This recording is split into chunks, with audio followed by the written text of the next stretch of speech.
Bienvenue à tous. La Chine a déclenché une offensive économique d'une ampleur inédite, une manœuvre calculée pour détrôner le dollar et redessiner l'ordre mondial. Cette décision n'est pas une simple réaction, c'est le point culminant d'une stratégie longuement mûrie face à des années de pression américaine. Washington a tout tenté pour freiner l'ascension de Pékin, multipliant les sanctions, les interdictions et les tarifs douaniers exorbitants. Le bras de fer entre les deux titans entre dans sa phase la plus critique, car les États-Unis ne se contentent plus de bloquer des marchandises à leurs frontières. Leur objectif est désormais bien plus ambitieux, il s'agit de déconnecter totalement la Chine du système financier mondial.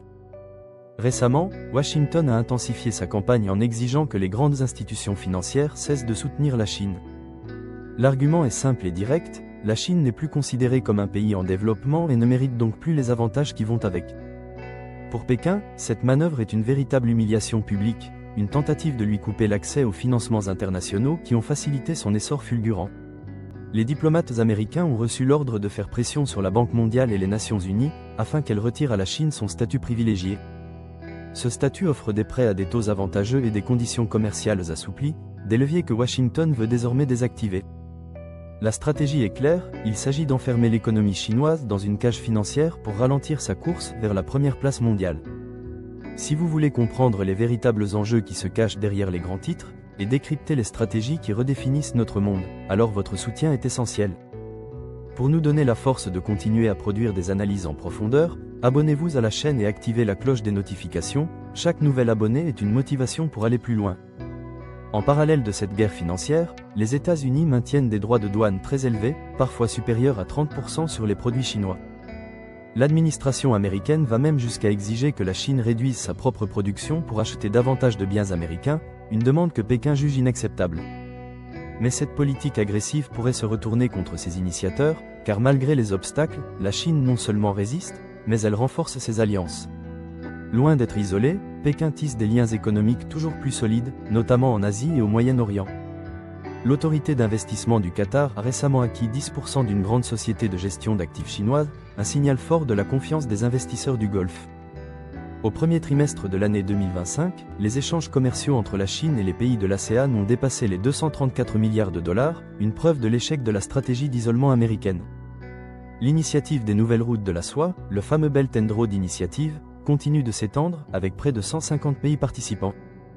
Ce projet titanesque d'infrastructure consolide le rôle central de la Chine dans le commerce mondial, créant un système alternatif à celui dominé par l'Occident.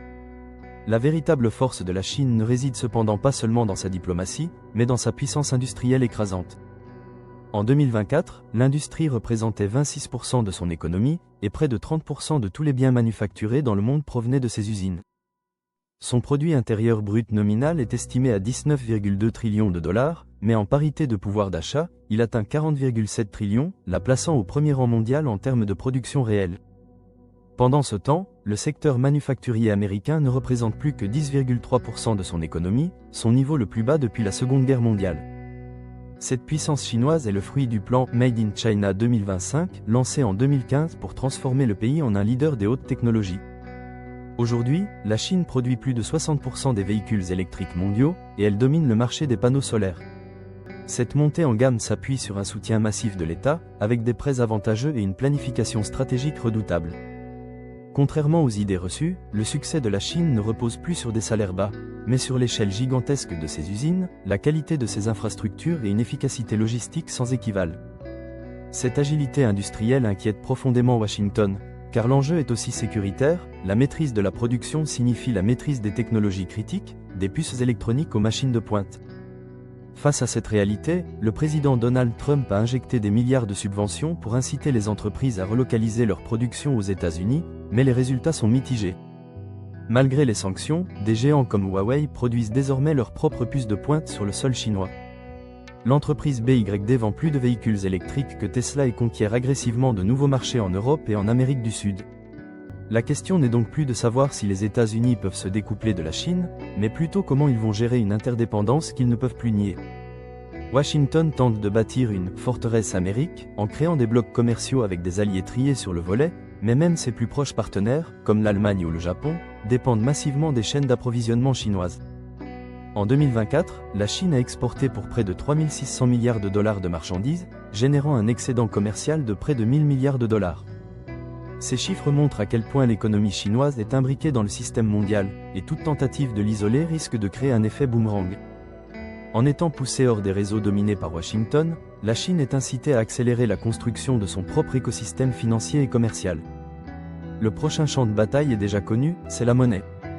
Pékin mène une campagne stratégique pour évincer le dollar de ses transactions internationales. La Banque populaire de Chine a ordonné aux banques d'augmenter la part des échanges commerciaux libellés en yuan, avec un nouvel objectif de 40%. Aujourd'hui, 30% du commerce chinois se fait en yuan. Si l'objectif de 40% est atteint, cela signifiera que plus de 3 000 milliards de dollars de commerce annuel échapperont complètement au système du dollar. Ce n'est pas un ajustement, c'est un séisme financier. Une telle bascule affaiblirait la domination du dollar, stimulerait la demande mondiale pour le yuan et attirerait massivement les capitaux vers les marchés chinois. Chaque dollar qui entre en Chine est un dollar qui n'ira pas financer la dette ou les marchés américains. De la monnaie au commerce, de l'industrie à la finance, la Chine déploie une contre-offensive totale. Ce n'est pas seulement une réponse aux pressions, c'est une feuille de route pour bâtir un nouvel ordre mondial. La vraie question n'est plus de savoir si la Chine peut résister, mais bien de savoir si le reste du monde est prêt à la suivre et à abandonner l'ancien système.